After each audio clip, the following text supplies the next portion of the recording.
মিথিলা নরেশ জনক, এবার ধর্মের মান আপনিই রক্ষা করতে পারেন। আপনি যাই সিদ্ধান্ত নেবেন তাতে আমরা সকলেই একমত। রাম, তুমি কি মহারাজ জনকের সিদ্ধান্ত স্বীকার করবে? আচার্য, আপনি কেবল আমাদের গুরুদেবী নন, পিতৃতুল্য আমাদের কাছে। আপনি ধর্মাত্মা। আপনি যা সিদ্ধান্ত নেবেন তা আমি নির্দ্বিধায় স্বীকার করব।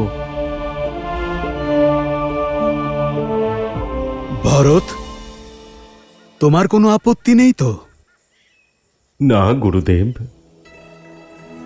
মহারাজ জনক ধর্মাত্মাই নন, আমাদের ধর্মপিতাও। কিন্তু একটা অনুরোধ ওনার কাছে, যেন সিদ্ধান্ত নেওয়ার সময় ধর্মের সঙ্গে আমার ভালোবাসারও মান রাখেন। বলুন রাজা জনক, কি সিদ্ধান্ত আপনার?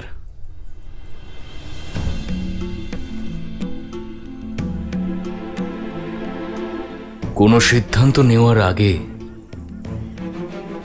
আমি আমার ভাগ্যকে ধন্যবাদ জানাই যে আমি এই ধর্মসভায় উপস্থিত হওয়ার সুযোগ পেয়েছি। একদিকে আছে রাম, যে ধর্ম আর মর্যাদার প্রতীক, আর অন্যদিকে ভরত, যে প্রেম আর সমর্পণের প্রতিমূর্তি।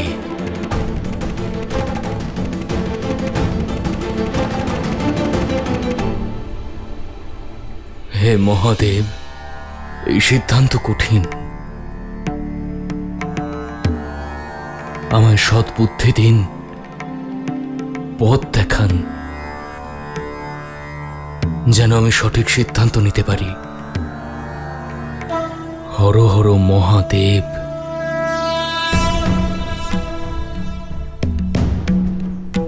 আপনি পুত্র হয়ে নিজের পিতার এবং প্রজা হয়ে মহারাজের প্রতিশ্রুতি রক্ষা করতে চান, অর্থাৎ আপনি ধর্মের পথে আছেন। শাস্ত্রেও বলা হয়েছে ধর্ম রক্ষতি রক্ষিত, অর্থাৎ যে ধর্মের রক্ষা করে ধর্ম তাকে রক্ষা করে। তুমি ধর্মের পথে আছো। আর ভরত, তুমি তোমার হৃদয়ে নিজের দাদার প্রতি প্রেম এবং ভক্তির সেই প্রবাহ আছে যার প্রভাবে স্বয়ং বিষ্ণুও প্রভাবিত হতে পারেন, যিনি নিজের ভক্ত প্রহ্লাদকে তার পিতা হিরণ্যকশিপুর হাত থেকে রক্ষা করার জন্য নিজের মাতার গর্ভ থেকে জন্মানোর অপেক্ষাও করেননি, আর সৃষ্টির সমস্ত নিয়মকে ভেঙে এক স্তম্ভ থেকে নরসিংহের রূপে অবতীর্ণ হয়ে নিজের ভক্তের রক্ষা করেছেন। এই কর্মই ধর্মের প্রতি নিঃস্বার্থ প্রেমের বিজয় সূচক। আর আজ যখন একদিকে রামের ধর্ম রয়েছে আর অন্যদিকে ভরতের প্রেম, তাই আমার বিচারে আজও প্রেমকেই প্রাধান্য দেওয়া উচিত। অতএব জয় প্রেমের হয়েছে, জয় ভরতের হয়েছে।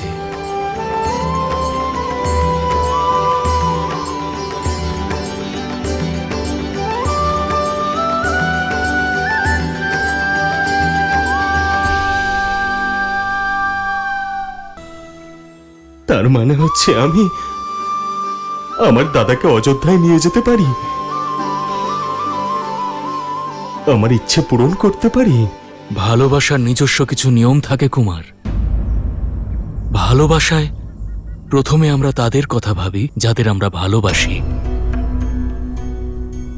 ভালোবাসায় স্বার্থ নয়, বরং ত্যাগ করাই হলো মূল। নিজের ইচ্ছা পূরণ নয়, তাই আমি আপনাকে এই পরামর্শই দেব যে আপনি নিঃস্বার্থভাবে শুধুমাত্র ভালোবাসা দিয়ে স্বয়ং শ্রীরামকে জিজ্ঞাসা করুন যে ওনার সিদ্ধান্তটা কি, ওনার মন কি চায়। উনি যে সিদ্ধান্তই নেবেন তা আপনি পবিত্র ফুল মনে করে শিরোধার্য করুন। এই হলো আমার পরামর্শ এবং এই আমার সিদ্ধান্ত।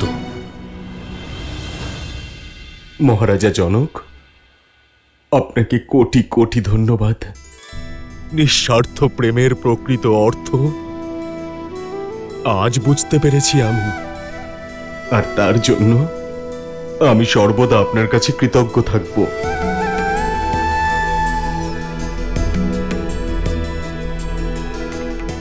নিজের কর্তব্য আর কীর্তির কথাই আমি শুধু ভেবে এসেছি, কিন্তু উচিত আর অনুচিতের বোধ এখন বুঝলাম। আমার দাদা পিতার প্রতিজ্ঞা পালন করার সিদ্ধান্ত নিয়েছেন, কিন্তু ওনাকে আমারও একটা ইচ্ছে পূরণ করতে হবে। আর এটা আমার সিদ্ধান্ত। হয় দাদা সিংহাসন স্বীকার করে নেবেন, আর না হলে আমি মৃত্যুকে আলিঙ্গন করব।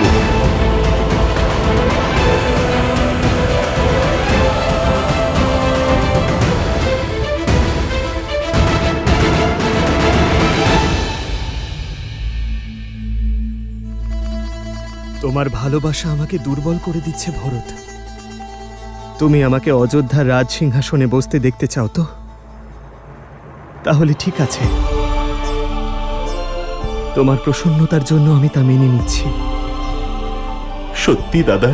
হ্যাঁ ভরত, কিন্তু পিতার প্রতিশ্রুতি ভঙ্গ করার সাহস আমার মধ্যে এখনো নেই। আমাকে 14 বছরের বনবাস কাটিয়ে আসতে দাও ভরত। তারপর আমি তোমার থেকে অযোধ্যার রাজ সিংহাসন গ্রহণ করব। ততদিন আমি অযোধ্যার ভার তোমাকে দিলাম। তুমি মহান দাদা, তুমি মহান। তুমি তোমার ধর্ম আর আমার ভালোবাসা দুটোরই সম্মান রেখেছ। হয়তো আমার জন্য এই পাপের এটাই শাস্তি যে 14 বছর পর্যন্ত তোমার সঙ্গে বিচ্ছেদের অসহনীয় কষ্ট আমায় সহ্য করতে হবে।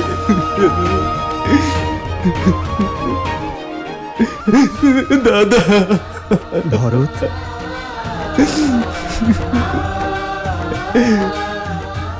হৃদয় কখনো শরীর থেকে ভিন্ন হয়?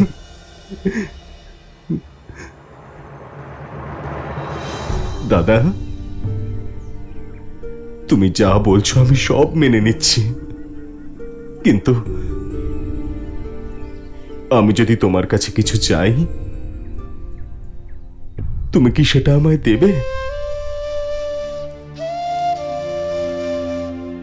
আমার প্রিয় ভরতের জন্য তো আমি প্রাণ দিতেও প্রস্তুত। বলো ভরত, আমার থেকে কি চাও তুমি? দয়া করে আমায় শুধু তোমার পাদুকা দুটি দাও।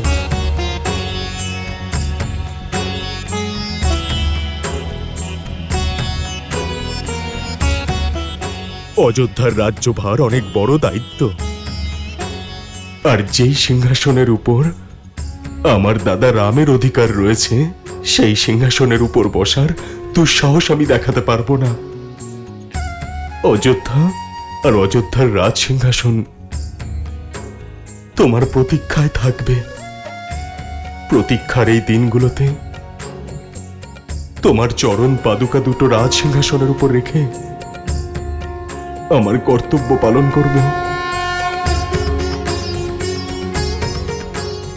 তোমার চরণ ধর্মের পথেই রয়েছে, আর তোমার সেই চরণের পাদুকাদ্বয়কে রাজ সিংহাসনে রাখলে আমাদের অযোধ্যা থেকে ধর্মের লোপ হবে না দাদা।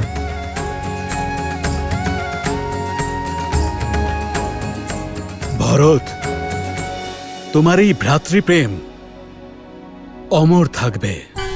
তোমার নাম শুধু উচ্চারণ করলে সকলের পাপ দূর হবে, সকলের মন থেকে দেশ, ঈর্ষা আর লোভের চিন্তা চিরকালের জন্য দূর হয়ে যাবে।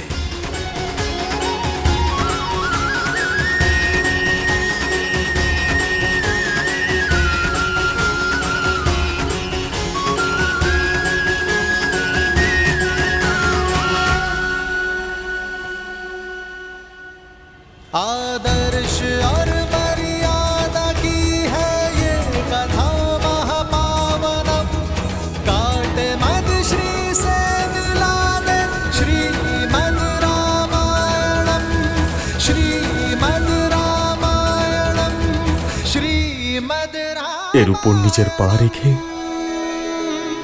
এটা পবিত্র করে দাও দাদা। राम, श्री राम, श्री राम, श्री राम, श्री राम, श्री राम, श्री राम, श्री राम।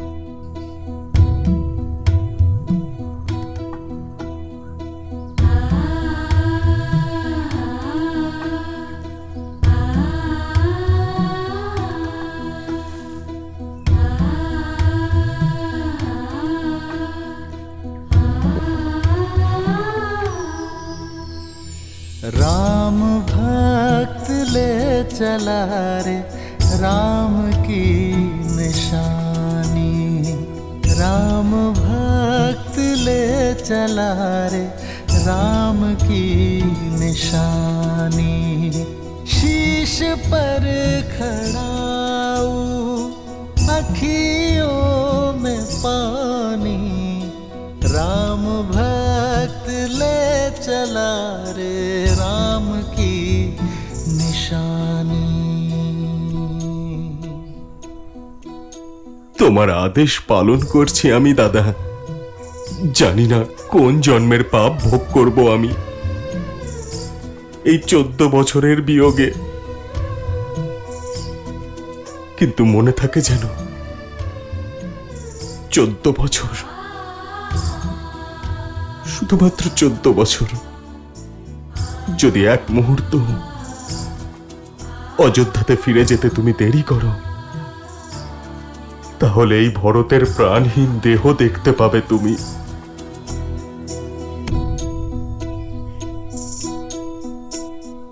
शीश खड़ाऊ ले चला ऐसे राम सिया जी संग हो जैसे, शीश खड़ाऊ ले चला ऐसे राम सिया जी संग हो जैसे, अब इनकी छाँव में रहेगी राजधानी,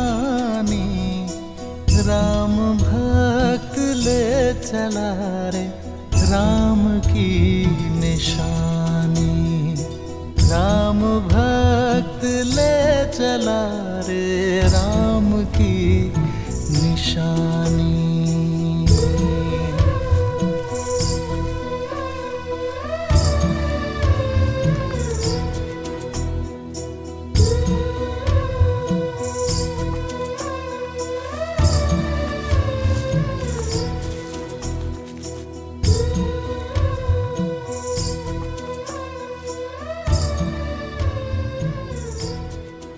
যতটা পবিত্র ভরতের মন, ততটাই পবিত্র তার ভাতৃভক্তি।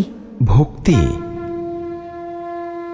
ভক্তি কি দেবী? বাস্তবে ভক্তি হলো এক মানুষের প্রতি আর এক মানুষের বিশ্বাস।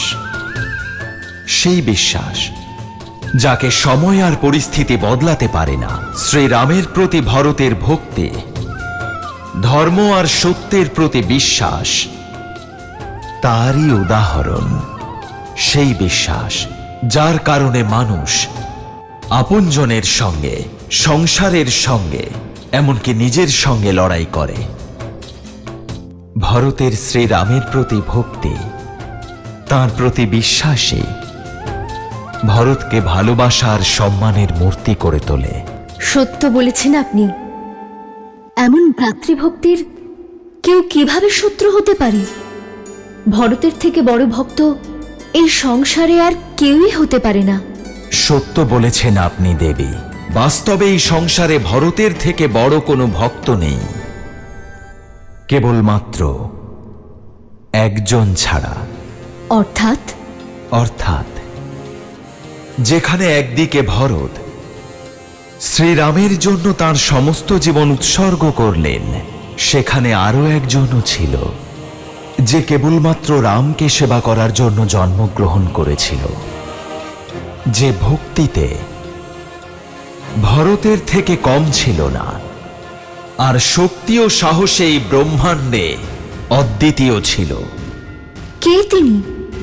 কিছু লুকোবেন না আমার থেকে। লুকোচ্ছি না দেবী, একথা সত্য। যদি ভরতের থেকে বড় কোনো রামভক্ত থাকে, সে হল শিব। আর এই কারণে আমার একমাত্র অংশ অবতার রামের সময় পৃথিবীতে জন্ম নিয়েছিল, যাতে সে রাম ও রাবণের এই অভিন্ন কাহিনীর অংশ হতে পারে। অংশ অবতার?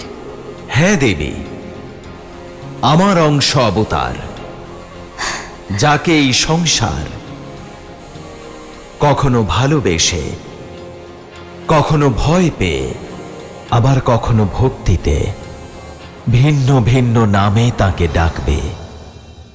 অঞ্জনাদ্রিতে জন্ম, মাতা অঞ্জনীর পুত্র অঞ্জনেয়, পবন পুত্র হনুমান, পবন পুত্র হনুমান। তবে এখন আমার এই অংশ অবতার প্রতীক্ষারত হয়ে আছে তার প্রভু শ্রীরামের সঙ্গে সাক্ষাতের জন্য।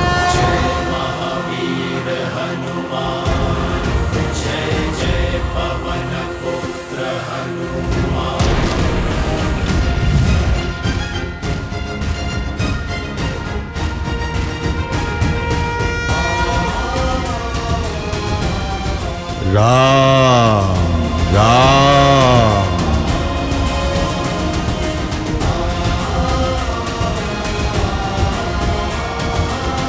রাম রাম बजरंग बली हनुमान, जय जय महाबली हनुमान।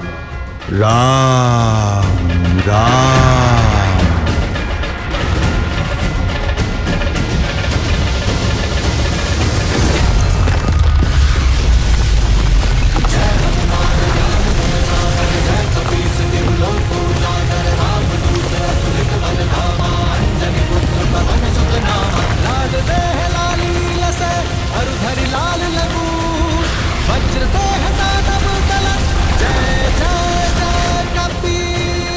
মনে হচ্ছে কোনো ভূমিকম্প হচ্ছে। মহারাজ সুগ্রীবের সেনাপতি এই হনুমান ভূমিকম্পের চেয়ে কম নাকি? রাম রাম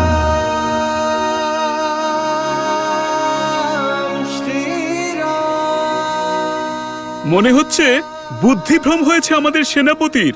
রাম নামের কোনো মানুষকে নিজের আরাধ্য মনে করছেন। রাম রাম আর উনি একান্তে করছেনই বা কি?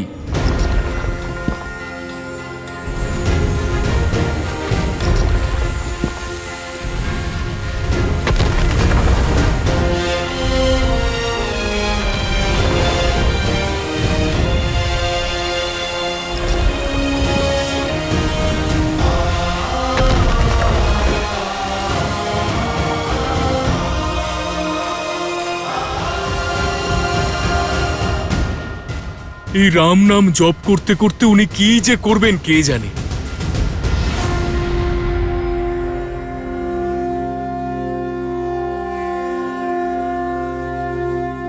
राम राम श्री गुरु चरण सरोज रज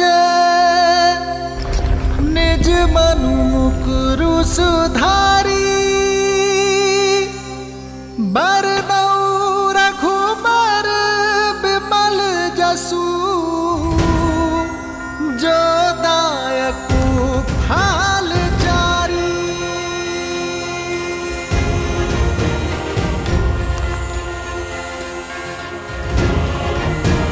जय महावीर हनुमान जय जय पवन पुत्र हनुमान बजरंग बली हनुमान जय जय महाबली हनुमान राम।